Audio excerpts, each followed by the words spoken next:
going to learn a lot from our guest, Tricia Brower. Let me tell you a little bit about her. Her bio's in the handout, but she has some interesting designations, and I want to make sure we talk about that. She's the owner and head auctioneer of Kagan Bids Fundraising. She does auctions and real estate and benefit auctions throughout the country year-round, and loves doing it, as you will be able to tell by her energy. Besides having a bachelor's degree and a master's degree, she is a graduate of the Worldwide College of Auctioneering, a member of the National Auctioneers Association and several state associations. She holds the designation of Benefit Auctioneer Specialist and Certified Auctioneer Certified Auctioneer Institute. And she also teaches the designation. So she knows from what she's talking about.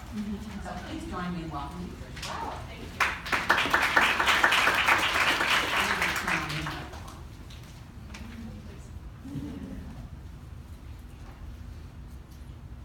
I'd like you to imagine a time where you've gone into Target, Cosco, Sam's, grocery store, and you went in for 1, 2, 3 items. About an hour later, and a cart full of things, and $400, you're done. And I see some of you laughing and nodding because most of us have probably been there and done that. And from a business standpoint, that's not on accident. They got you, right? They influenced your behavior to manipulate the way that you were going to interact with them in a way that, unbeknownst to you, is beneficial to them, but you actually don't regret any of the purchases that you made. You feel good about it because you didn't know that you needed that, and now you do, and your world is complete. A lot of you who do fundraising events, those same exact principles apply, but it's just in a much shorter time frame. Target is open 364.5 days now, right? And online all the time. They have a lot more time to make the money. You have what, 5 hours? That's what you have. So what we're going to talk about today is how do we take some of those exact principles that Target, Sam's, Amazon online get to influence your behavior in a way that makes you feel good, but also give them more money. Because at the end of the day, it's exactly what your goal is for your fundraising events. Instead of having customers, you have donors. And they come to your event thinking they may give you X amount of dollars. We hope we can push them to give you just a little bit more, but then also feel really good about the experience when they leave. That's what we're going to be focusing on today. Now, as Maureen said, my name is Tricia Brower. I have the opportunity to conduct fundraising auctions across the United States, and it's something that I absolutely love. Before I got into auctioneering, which everyone says, how'd you get into it? Let's grab a glass of wine sometime, I'll tell you the story. But I was in marketing and consumer behavior before I went into fundraising full time. And my job was to help influence individuals' behavior when it came to healthcare choices. I can definitely sell a trip to Hawaii if I convinced you that getting an MRI was fun. And so once I found out about this world, it took me a little bit of time, but I transitioned over into starting my own business, and 10 years later, here's what we know. And what we have found over the years is that people are people. We like to think we're unique and amazing and one of a kind, and we are in our own ways, but a lot of times in the way that we behave is very predictable, right? And it's very, very easy to understand what we're going to do. If you haven't read the case study yet of the situation where Target knew a girl was pregnant before she did, read it, right? It is fascinating. It is truly fascinating. And those are things that just that influence, that are who we are, right? So what we have done over the years is that we've actually taken the data and some different variables throughout fundraising and said, okay, how can we study these? How can we influence these? How can we make sure that in those 5 hours that you're open for business, that it is the best use of every single minute, because truly this is a situation where minutes matter. So what I'm going to do this morning is I'm going to take you through some of the myths. Some are true, some are not true. I'm going to give you some nuggets. Now, with that being said, I'm going to tell you some stuff you already know. Woo, awesome, right? I'm going to tell you some things that maybe you didn't know. And that makes me excited too. And I'm also going to tell you some things that are going to make you uncomfortable. Because for the most part, when it comes to fundraising events, we see a lot of rinse and repeat, meaning this is the way we've done it, so this is the way we're going to do it. And I call that the cost of tradition. That doing something for the sake of the only reason for it being is that, well, that's the way we've always done it. It's not necessarily a bad thing, but without constant evaluation and questioning, it can be a very expensive mistake. So y'all ready to go on this journey with me? All right, here we go. All right, myth number 1. People will give you money at an event because they know it's a fundraiser. I work with a lot of nonprofits, and we talk about actually asking people for money, engaging people for money. We don't need to ask them for money. It's a fundraiser. They know. Is that true or false? False. Yay! Gold star. There's chocolate on you. Eat one if you've got it. Okay. It's false. Okay. You'd be quite surprised at how many times folks come to a fundraiser and they actually don't know they're supposed to give you money. I know it sounds weird, but it's true. I want to talk about why that is. First off, how many of you do sponsors where you give corporate tables? Most of you do, okay? How many times are those folks that are filling those tables never heard of your event, your cause, your organization before they showed up that night, okay? They honestly may not know they're at a fundraiser. They're at the vet. They were just invited to this party and they heard the words open bar and free dinner. And they said, sign me up. Okay? So that's part of the reason why you have to communicate this is fundraising.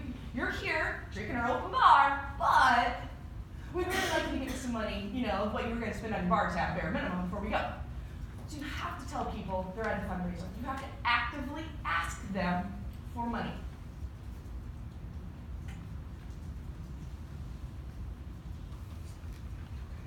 When doing this, right? I'll give you an example of an area where I see a lot of opportunity for growth. And that could be an example for the sale of raffle tickets, games, things of that nature. And a common mistake that I see is these wonderful, very friendly, very kind volunteers who walk around and maybe they've got the beads on their arm and they're walking around, they're lovely bandits, right? They look, right? And they think that by holding their arm out with the beads and waving and saying hi, that people will come up to them and say, can I buy one of those? It doesn't happen. You have to go up to them and say, hi, we're doing a raffle leader. Would you like to buy a bead? Actually, I don't even like to say, would you like to buy a bead? How many would you like?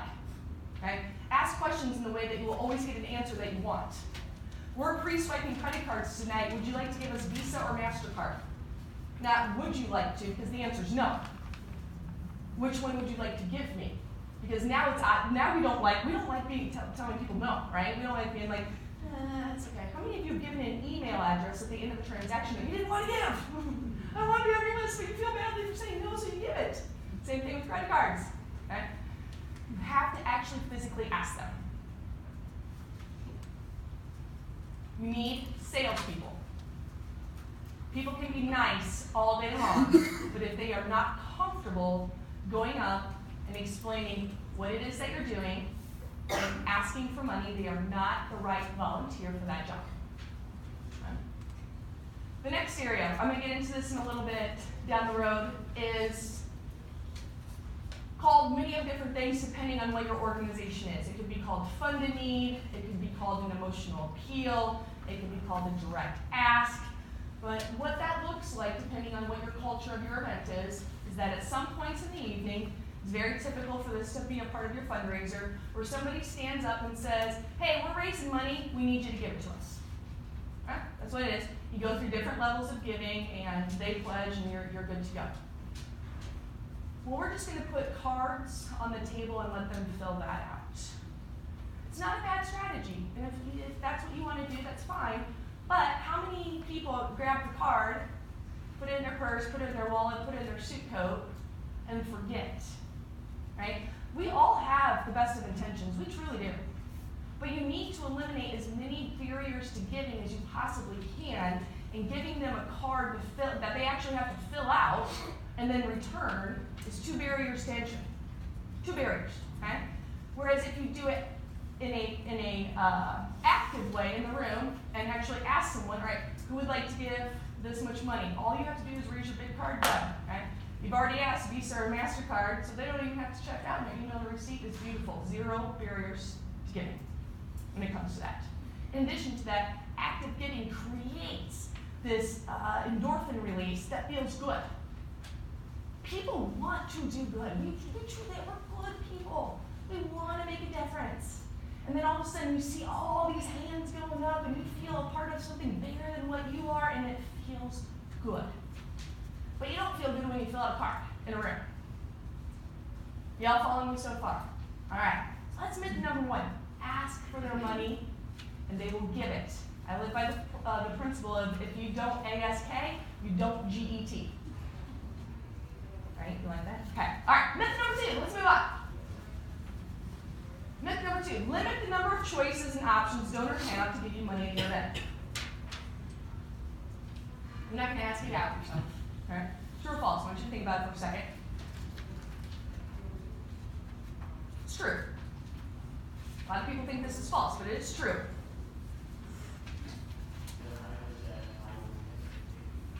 I remember as a young girl growing up, I grew up in a very small town. And we had the local greasy spoon sort of place, right, if you will. And that place specialized in about 5 things: cheeseburgers, french fries, a hot dog, a milkshake, and an ice cream cone. That was it. And I remember when I got a little older, I went to the big city. I went to a more chain fast food restaurant, and I stared at the menu completely overwhelmed because now I had all of these choices. And it took me forever to decide because I was so, oh my gosh, I'm going to eat this meal. What if I pick the wrong thing? Like I ordered this chicken sandwich, but then I really wish I would have gotten a cheeseburger. And oh my goodness, are there onion rings here? Because I just don't know. Right? There is such thing as too many choices. It is a thing. And there's been research that has been done that also talks about that our level of happiness can decrease by too many choices. The reason for it being is that we have FOMO, fear of missing out. I have all these choices. Well, there's 10 choices and I picked 1. Well, there's 9 things I'm now wondering about. Whereas if I have 2 choices and I pick 1, there's only 1, and okay, I feel good about my options. When you come in and you're asking people to give money, you want to limit their possibilities because if there's too many things going on, they get overloaded and they shut down. You walk in and you've got a wine toss going on over here. You have a juggler going on over there. You have a character artist in the back. You've got the bar going on over here. You have the silent auction going on over there. You've got the mystery bag pull going on over here. I don't know where to go. So do you know where I go? The bar. And then do you know where I go after that? The nearest high top table is by the bar. And I stay in my world. Because it's too much. It's too much. Now, the common thing that people will say is, well, but if that's what they want to give us, then we want to make sure that we get it from them. I understand. But what you're doing is actually going against that. You're giving them way too many choices, and therefore you're getting nothing. You've got to limit it down. Okay? Also goes into the different price points. Now, this is a different training that I do that if you want, we can discuss at another glass of wine, okay? That we can go over of how many different price points do you have based on the demographics of your audience, because people do come with various pockets to give. Right? You have a section of your group that has less than $100 to give you. You have a section of your audience that's about $100 to $500. You have a section of your audience that is $500 to roughly $1,500-ish. And then you have a very teeny tiny part of your audience that money doesn't matter. They can spend whatever they want. I want to be those people, right? But that's how you break your audience up. So do you need a couple of different choices? Yes, absolutely you do. But you don't need an endless buffet of them. And when it comes to this is a little bit of a side note of giving them choices for things of entertainment, that kind of thing. There's a difference between a fundraiser and a party. What are you putting on? Are you putting on a party? Which is awesome, please invite me. Are you putting on a fundraiser?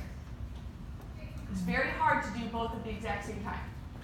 Now you can still have fun and incorporate some entertainment and some things of that nature. I'm not saying that you can't. There is a very, very big difference between the primary focus being on entertainment and fun or the primary focus being on fundraising with some entertainment and fun. Those are two different things. Levels of giving. We talked about the funding need, the emotional appeal, the ask, whatever you would like to call it. 6-ish levels is about all you want to give them. That's about it. Too many? You know what they're going to do? They're going to wait until the very last level. About 50% of your audience is going to wait until you get to the lowest level. They're going to give you the lowest dollar amount that you ask for. And you can't be mad at them because you asked for it, and they complied. Well, I can't believe so-and-so only gave you $25. Well, did you give them an option to give you $25? Yeah, then why are you mad? You don't want to give you $25, don't ask for it. Ask for more, okay? If people don't have $100 to give you and they only have 25, guess what they will do? They'll give you 25. They will, okay? They absolutely will, because again, people are good. And they will give you whatever they can if you've asked for a little bit too much. But you don't want to give them endless opportunities because they will continue to wait until you get to the point of where they are. Does that make sense? All right. Also, I should have said this a little bit ago. If you have questions, this is for you. This time frame is for you. So please interrupt me and ask questions because I get a little excited sometimes. And keep going. So yes, ma'am. Thank you for saying that. I was going to ask. Good. So when you do that, do you announce the levels ahead of time, or do you say this is our last level? It can be both, and so I do believe I don't believe in surprising people when it comes to their wallets. Most of us do not have the ability or the financial capacity to make financial decisions on a larger scale in the spur of a moment. We need to plan for it.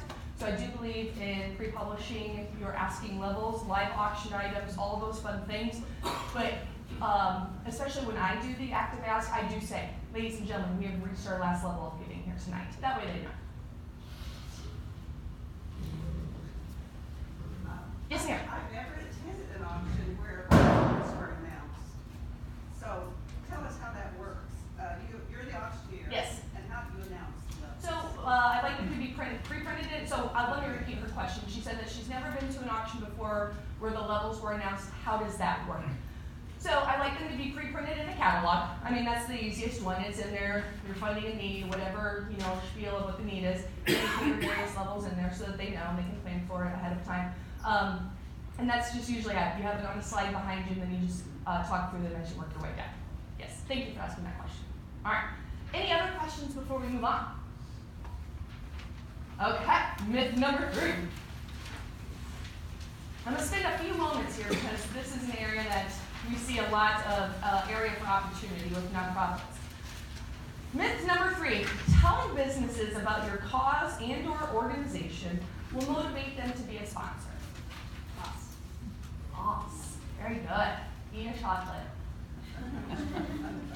I didn't give those. I really feel like I should. I feel bad. Lori, thank you for giving them. Crazy.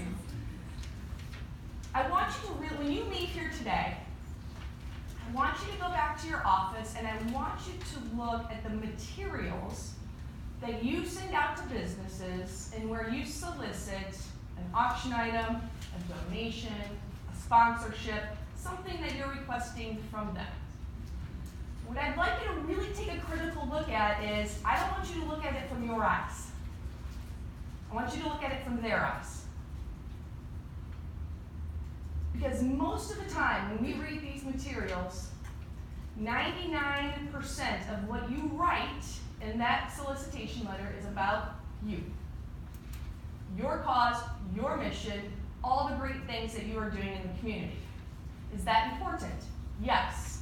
But as a business, I make decisions based on ROI, return on investment. I'll use myself as an example. I, Tricia Brower, as a person, care about a lot of things.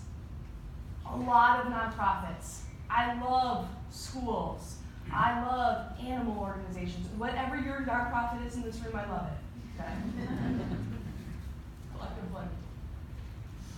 But as a business, okay, I'm a small business owner. Okay? 94% of businesses in Kansas City are defined as a small business. 94%. So I, as a business, that when I write you a check for $1,000, that is literally money coming out of my pocket. That is $1,000 at the end of the year that I don't get. So if I'm giving that to you as a business, I better be getting something in return. Right? Right. So the reason why we see nonprofits struggling to get sponsorships is because they talk about how awesome their event is and how they use the money and that all the dollars raised go to do this. Very rarely, and if it is, it's small. 2 or 3 sentences that we're hosting a gala on this date. We anticipate a couple hundred people are going to come. It'd be awesome if you could give us a donation. We're going to use that money to build education programs, feed dogs, give eye exams, okay, whatever the case may be. But you didn't tell me anything that I'm going to get, okay? So what do businesses want? What are they looking for? They want to know the makeup of who's in the room. Who is their information getting in front of? Not everything is a good fit. Okay? If I'm a K through 8 school, do I want to target pediatric dentists? Yes. Do I want to target orthodontics? Yes. Do I want to target funeral homes? No. Not the right audience. It doesn't match. Okay?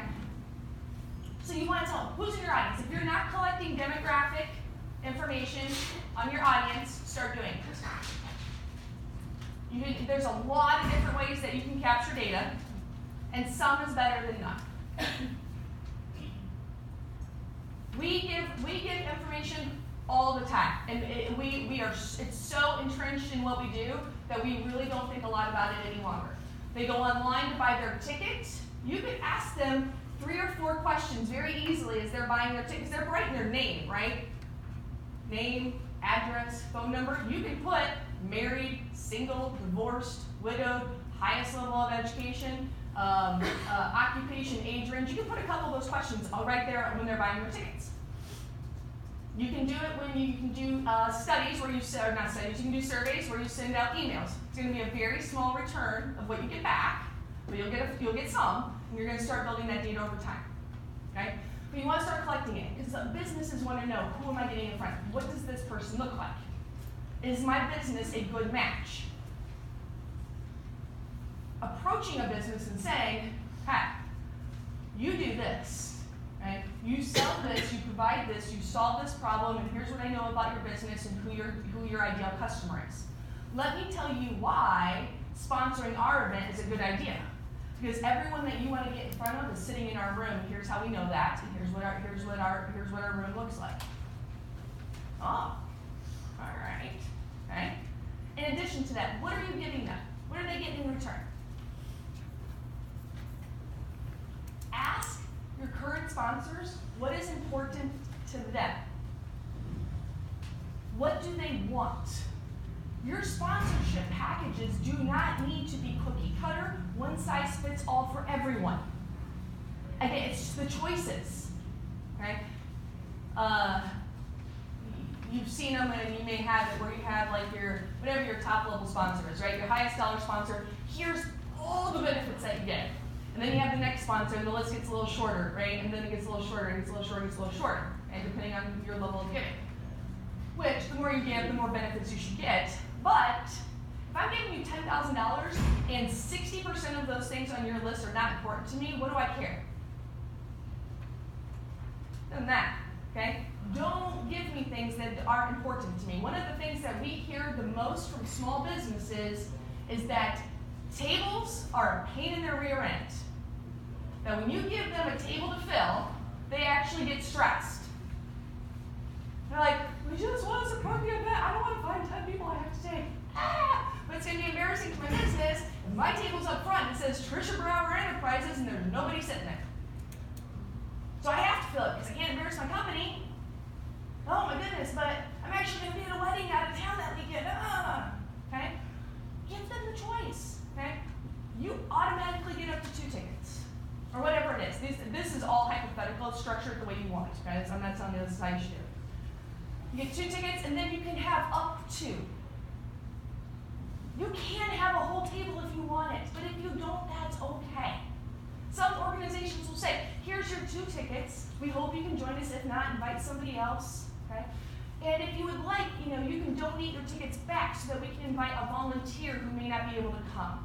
We can invite a teacher who may not be able to come. We can invite someone within our community who we service who may not have been able to come. That way their table's filled, they feel good about it, and they don't feel the pressure. Do they want signage? Do they want their name said? Do they want to be mentioned on your website? Do they want to be linked on your website? Do they want to be mentioned on social media? What is your engagement on social media? How many people do you have on your pages? What's your level of engagement? All these things. This is what they want. And they want one piece of business out of this. That's what they're hoping for. So tell them how they're going to get it. Unfortunately, you saving the world, right? You're saving the honeybees. That's awesome. Congratulations. We need them. They're important. But I also need to know what I'm going to get back out of return. Does that make sense? Got it? Are y'all going to go look at what you're sending out to your businesses and tell them a little bit more, not about what you do, but about how awesome your event is and how they're going to get business? Yes? Very good. Okay. I do have some examples. This is another training that I really dived into. There are some organizations that I've worked with, and we've dove into this, that have done a bang-up job at doing this and putting it out there and really developing a presentation that is actually, at its core, it's a sales pitch, but it doesn't feel like it. That they've done a really good job of interweaving their mission and their cause, but also with what the businesses are going to get out of it. Right? Any questions? Yes, ma'am. Do you ever, so you kind of give a framework, but then you open the idea that I will tailor a package to meet your need and will be like mutually agree upon that? Absolutely. So Melissa asked that when you're doing the sponsorships, do you have the discussion of, we'll tailor a package for you as long as we're both on the same page? And my answer to that is absolutely yes. Absolutely yes. What is important to them? What do they want to do? How big is the check that they're willing to write when it comes to this? Obviously, there's a very big difference between a $10,000 sponsor and a $500 sponsor. By no means am I saying that they get the same benefits, but if getting my logo on the PowerPoint presentation isn't important to me at $500 because that's the only benefit that I'm getting, but I'm a restaurant and I'd really like to sponsor the bar glasses that I'm getting a drink from at the bar, that's more important to me. And that's my one thing that I get. Good question, right? Any others? Okay, moving on. Next myth.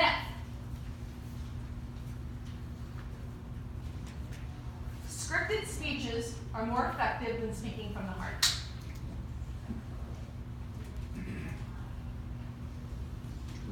True.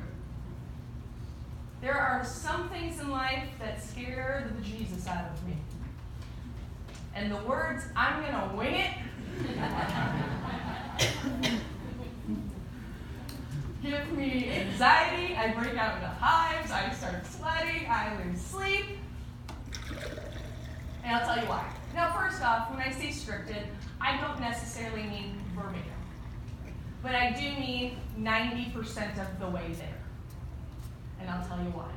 First off, when it comes to selecting speakers, I'm going to say something that tends to people are like, a little edgy, Trish. I know.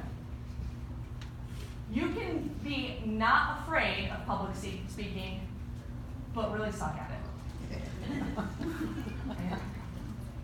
Oh, I'm not scared of public speaking. Cool. You're not good. I'm not scared to sing at karaoke. No one's calling me for a record contract. Right? No one's going to ever confuse my voice with Mariah Carey's. Not happening. I'm terrible. But I know that. So when it comes to selecting speakers, one of the biggest mistakes that we see is like, oh, we're going to have Ellen speak. She's not afraid of anything. She loves getting up in front of people. Oh boy. Okay. All right. So you want to be careful with that. The next one is that also in addition to speaking, that when you get up publicly and speak, time is a weird thing. It changes. It truly does. And stand up in front of a room of people, maybe even 5 people, all of a sudden, you're like, oh my gosh, I can't believe I have to stand up and speak for 4 minutes. It's so long, I can't believe this. And then all of a sudden it's 29 minutes later and you're like, what just happened, right? That is what happens with individuals who are gonna wing it, right? Well, we told them they have 3 minutes. Cool, did they give you their speaking points so you know what they're gonna cover? Nah, they're gonna wing it. Okay, well I hope that you know they're gonna probably go about 15 minutes longer than they should. That's a long time, folks. How long is our attention span before your mind starts to wander? Write this down. 7 minutes. Every 7 minutes, your mind takes a hiatus. It scoots over here for a second. Goes over there for a second. Now I gotta bring it back. Okay? I am a very firm believer, and this tends to be something that people are like, are you serious? Yeah, I really am, and I mean it. No one at any part of your event, at a fundraising event, should ever speak for more than 7 minutes. No one. No one. Your CEO, your biggest donor, your volunteer of the year, no one, right? Because people get bored, folks, and I really hate to say this to you, but the vast majority of your room are people who are not connected to your cause. They're not engaged in it, they're not using your services, whatever the case may be. They do not care about it as much as you do. They don't. They want to give you the money and then they want to drink the booze. Right? Give them the opportunity. I call it the Girl Scout cookie syndrome. I love Girl Scouts. I love the cookies. Right? Over the course of time, I have lost a significant amount of weight. I had to lose the weight because I love Girl Scout cookies. Those Girl Scouts come where they trap you when you walk into the store with their boxes. They're like, do you want to buy cookies? No, I don't. Can I just give you $20? I want to support you, but I just want to give you the money and move on. That's what your donors want to do too, right? Sit down and watch a YouTube video of a speech and see how long it is before you want to pick up your phone, before you shift in your chair, before you turn to do your email. I guarantee you it's going to be about the 3-minute mark at most. Right? Okay. So, scripted speeches. You want to know what they're going to say before they say it. It helps control time.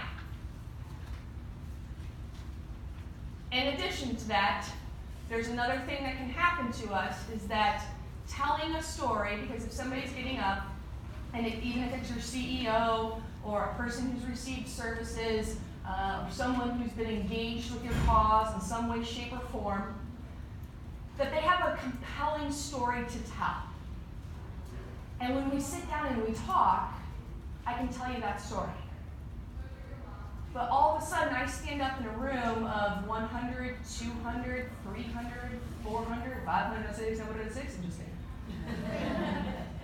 All of a sudden, it is a very different experience, and it can become very emotional.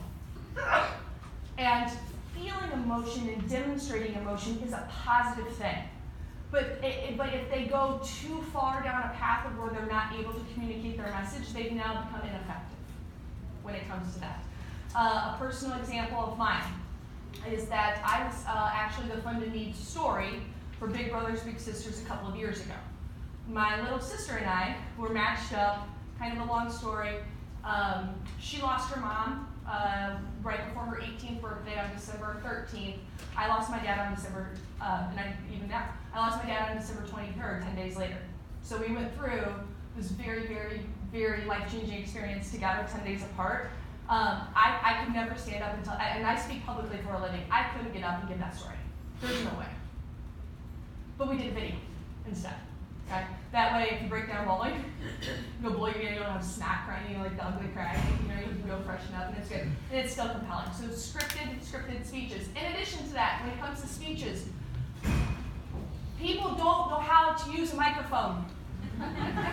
I know you laugh, but and you're laughing because it's true.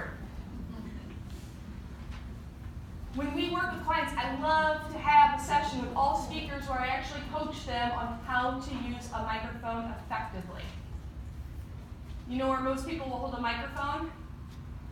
At their belly button. They do, because it's comfortable. In addition to that, microphones are intimidating, and microphones are scary. Have you ever handed somebody a microphone? Do it. Just randomly mess with people. Be like, here you go. You're going to do this. They will automatically lean back. Okay? That's your natural reaction. Nope. Okay? Me, I'm like, okay? They're scared. Okay? So, if you're working with your speakers, you need to practice before the night of, because if no one can hear them, how good's their speech? Doesn't matter.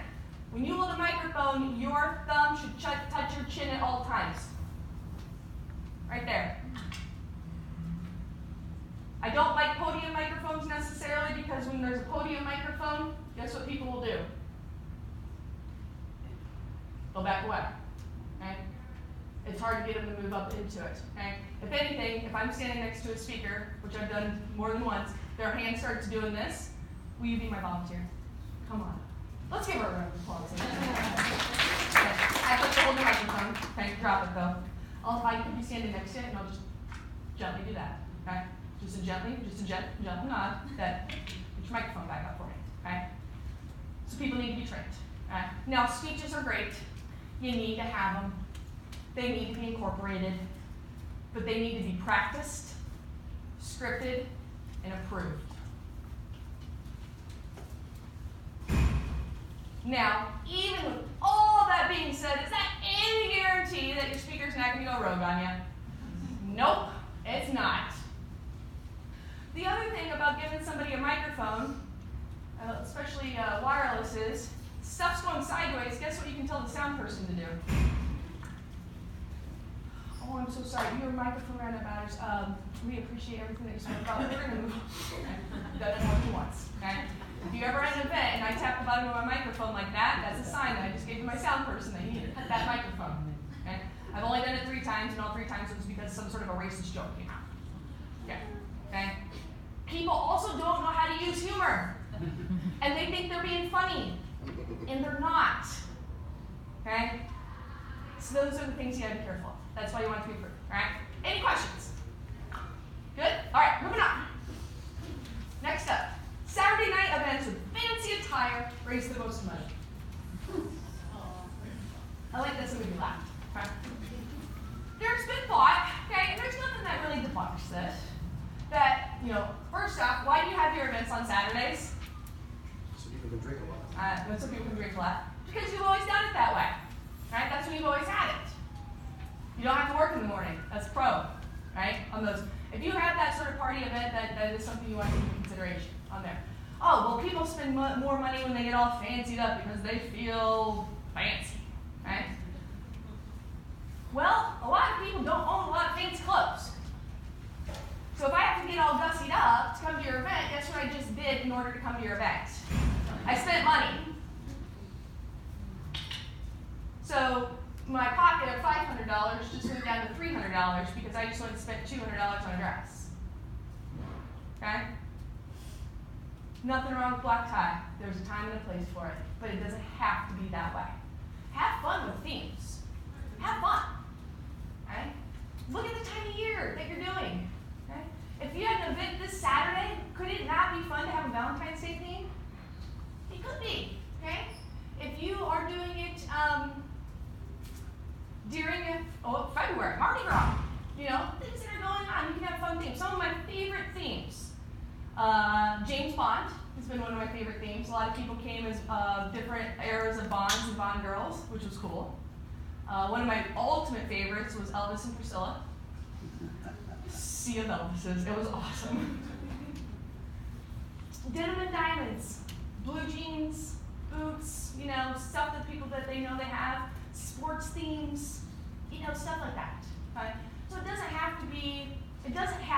Now, it can be, but it just doesn't have to be. If you want to have some fun with your theme, have fun with your theme. Well, goodness, we've never not done formal before. Okay, well, try it. See how people get into it. People really kind of get into this kind of stuff. They really do. They have fun. They've got stuff in their closet, they're just waiting for the excuse to pull it out. So let them have at it. Okay? Let's talk about Saturday night events for just a moment. Now, Saturday night events are a staple. The party aspect is a huge component of that. We here in the Midwest tend to adopt trends later than the coast. We all know that, okay? More and more, it's the Monday through Thursdays that events are being held rather than Saturdays. Now, that works in some formats and it doesn't work in others. So I'm not saying get off a Saturday night event at all. All I'm saying is think about it, okay? Is that the best? If you haven't sat down and really looked at what's our event, what are our objectives, what are we trying to accomplish, and is Saturday the day that that has to happen, ask yourself those questions. Because it may not be.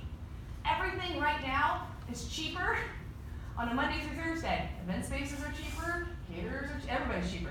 And it's all cheaper on that sort of thing. In addition to that, people can come from work, you give them their money, they go home. On Saturdays, you compete with a lot of stuff. And you know what? The one thing you compete the most with that you don't even know?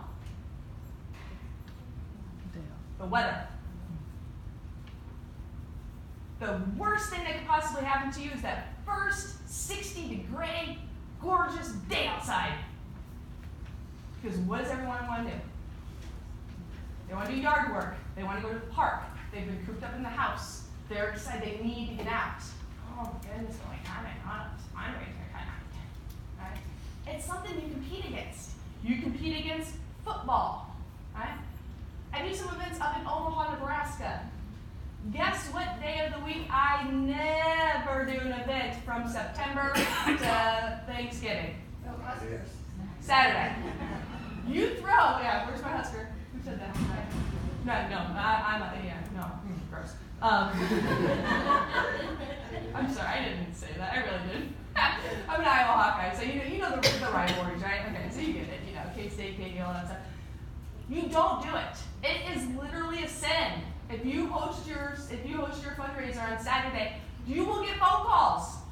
What are you thinking? What are you doing? Okay, because you're competing with football, you're competing with weddings, you're competing with graduation, you're competing with prom, you're competing with homecoming, you're competing with life, right?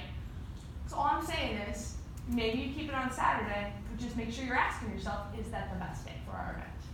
Does that make sense? Okay, next up. All right, give your guests lots of alcohol so they will spend more money. True.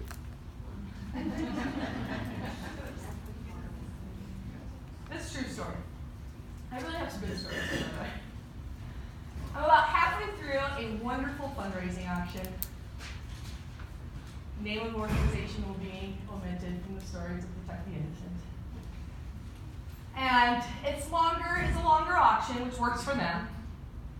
And I'm about a third of the way through it, and all of a sudden, volunteers start coming out and putting jugs of Fireball on every table with cups. And these folks start grabbing those cups and dumping that Fireball. And I'm like, can you pass me a shot? Because I'm going to need one right now. Okay. Another thing that scares me is when people say, well, we want to get them good liquored up because then they're going to spend more money.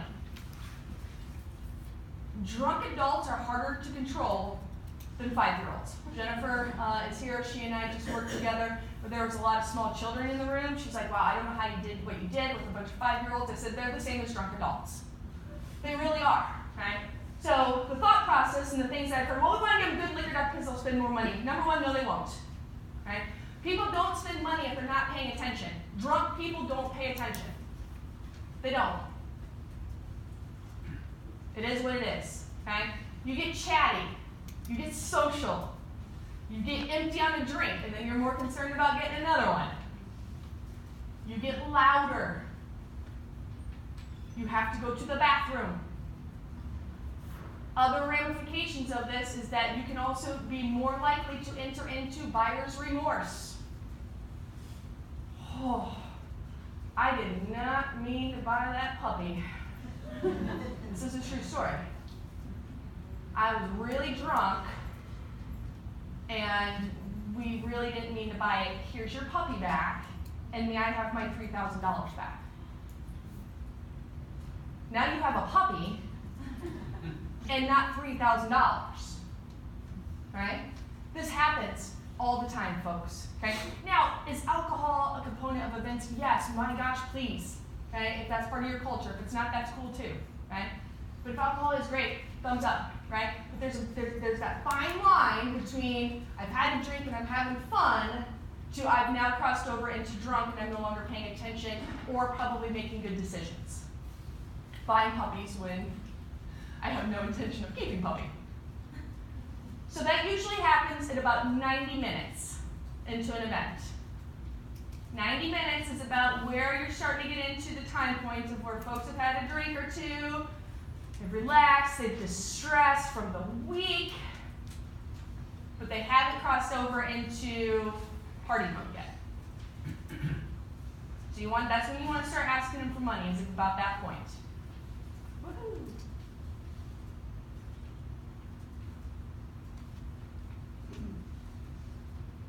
Wait to bring the fireball out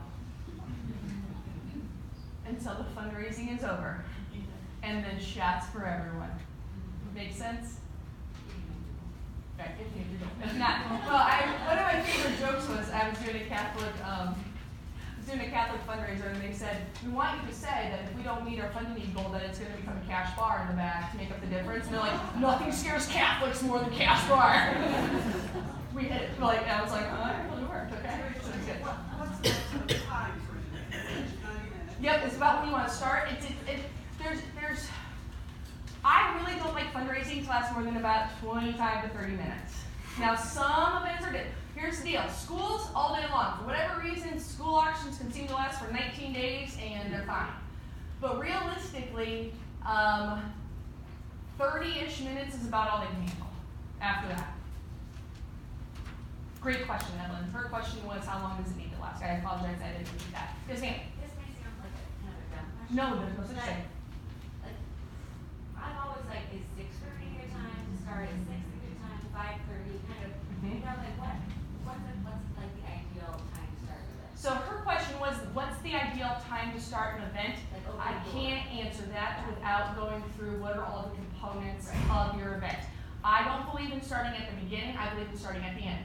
So working on when do we need to be done? What is the most important part of when this needs to happen? Okay, it's like when you wrote a paper in college. Okay, you had your thesis statement first, right, and then everything revolved around that. Same thing with your fundraising. What's your middle point? What's your most important part? And then we build out from there. Okay. Most of the time, it's going to be around 5:30 to 6. Okay. Some places need to open earlier, some a little later, but roughly in there. That was a great question. Thank you. Anyone else? All right, number 7. Keep speeches under 5 minutes. Yes, we already talked about that. All right. Won't spend a ton of time here because we already did speak about length of this. But when it comes to speeches, like I said, they need to be a part of your event. They are wonderful.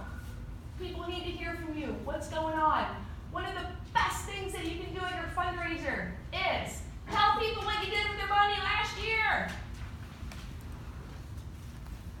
Remember when y'all came and it was fun and we did shots fireball? Here's what we did with all your money. Here's all the great things that have happened because of you. This is how you have helped better the community, better the world. Make them feel good. Let them know that they've made a difference. That's what they want to learn. That's what they want to get excited about. Okay? Speeches should not be facts. People don't respond well to facts.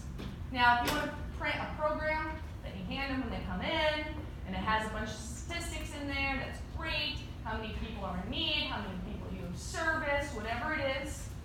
You want to put that on slides in the background while somebody is sharing a story, that's great. But standing up and just sharing, we helped this many people, we raised this many dollars, 1 in 7 people in our community suffer from whatever it is, we don't connect with that. Right? I need emotion. Right? That's why yesterday, for those of you that came to the storytelling component of it, it was awesome. It was great. It was well done. Because that's what makes people give. A story. Wow. That's amazing. That's how this is impacting. Oof. Because if I hear Shanta's story, okay, and it's one-on-one, and then I hear that and I'm like, wow, my money is helping her. My money is helping him. My money is helping that, whatever the case may be. I feel like I'm making a difference, whereas if it's 1 in 7, that's so gargantuous, that's so big, that it's hard for me to comprehend from a mental standpoint what's actually happening. Does that make sense? Alright, so that's all I'm really going to say about speeches on that one. Short, storytelling, compelling, practiced, and that will help make things better. Right? I also am a firm believer that when it comes to the speeches, have people practice it on someone who doesn't know anything about what they're talking about. That way, like, if you don't understand what I'm saying to you, then nobody else in the room is going to be there. Okay? Close the loop for folks. That'll help make those more effective. And then finally, last but certainly not least, get as many things for free as you can that you will need for your event.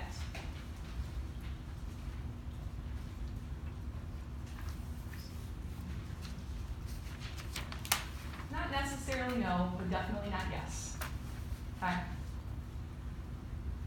You pay for things for a reason. One of the biggest reasons why you pay for things is because you then have the ability of control. So we don't really understand, but that's what we do. Right? The difference between an employee and a volunteer, when you boil it down, at the end of it is what? Pay. We need money, right? So if I don't do what I'm supposed to do, the ramification of that is I've lost my pay. If I'm a volunteer and I don't do what I'm supposed to do, what have I lost? I mean, there are ramifications, I'm not saying they're not, but do you see my point here? Okay? I'll use another business example. I'll coach new entrepreneurs. You know, what's your plan to grow your business? Oh, I'm gonna resort to free advertising. There's no such thing. Advertising is always paid for and controlled.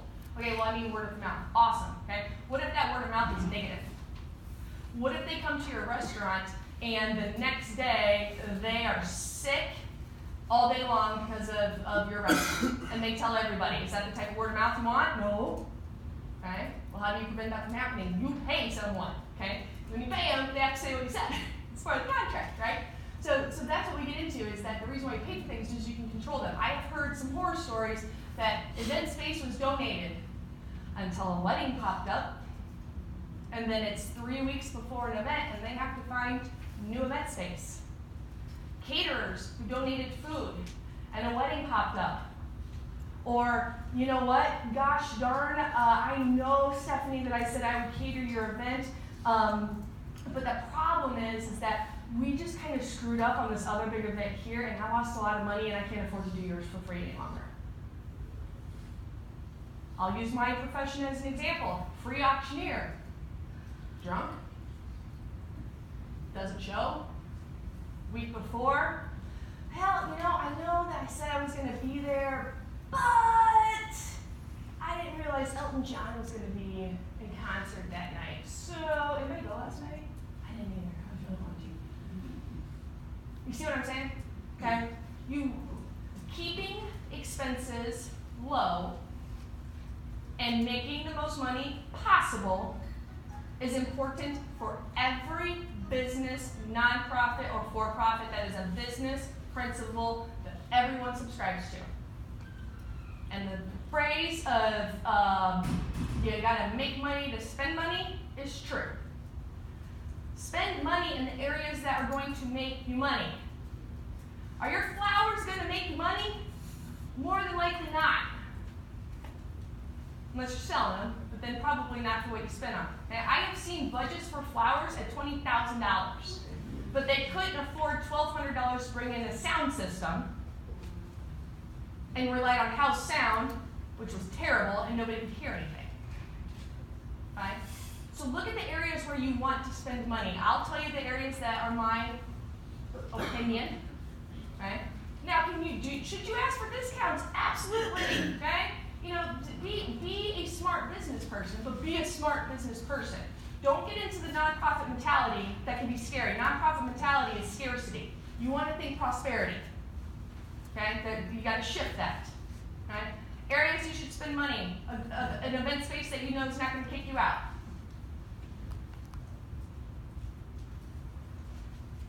Sound system. Sound system, sound system, sound system. 99% of the venues in Kansas City do not have adequate sound system for a fundraising event. They will tell you, the event space, oh, our sound system is great. And it is for situations like this, okay? The sound system in here is wonderful when you are all quiet and attentive. But if we threw in some cocktails in here and you were socializing and you were going after it and then all of a sudden I had to get your attention and raise money, you wouldn't hear a word that I was saying. Right? So get outside sound system. Next one, if you can, I do believe that compelling video is an area where you want to invest money. I love, like especially when you're setting up your emotional appeal, your fund to need, I love video almost always over a live speaker. It's more visual. You can add music.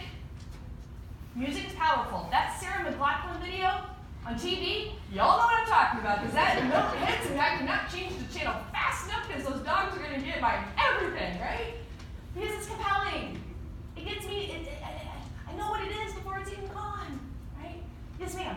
How long do you recommend those videos be? Under 4 minutes. Three-ish minutes is about right. And it's not now I'm gonna go down a rabbit hole, and I only have a couple of moments left. But I'm gonna go down this really quickly.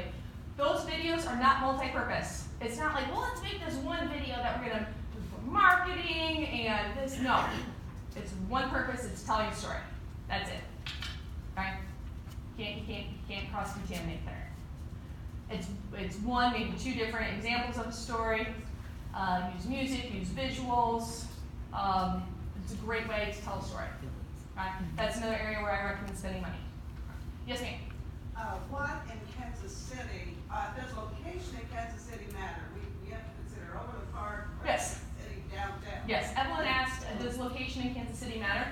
In my opinion, it does, and it's going to usually depend on where your constituents are coming from, where your donors are coming from. You know, if you're a Northland-based organization and most of your donor base is Northland, don't cross the river. I don't know what it is about that river, but what? South of the river? No. Like they would rather drive to Des Moines, Iowa, north of the river, than driving to Olathe, Kansas.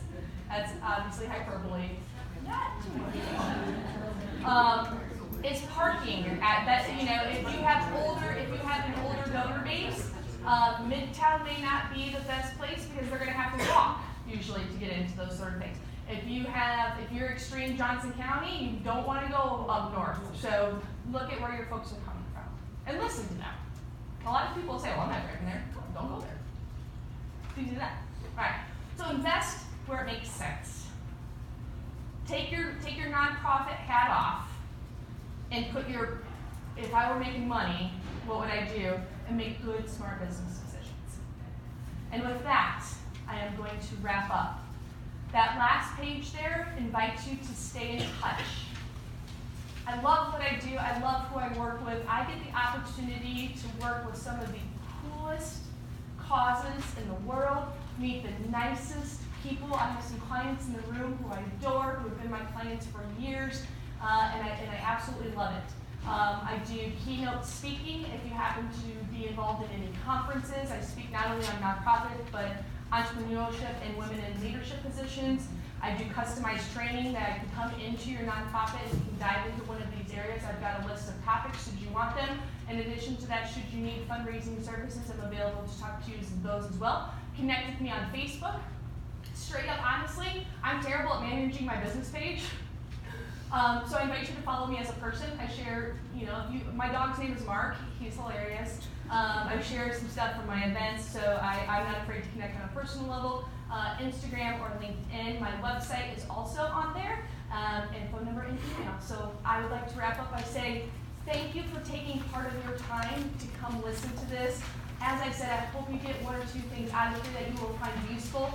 If you have any other questions, I'll be around for a while. Please come up and speak to me. And again, thank you so much for your time this morning.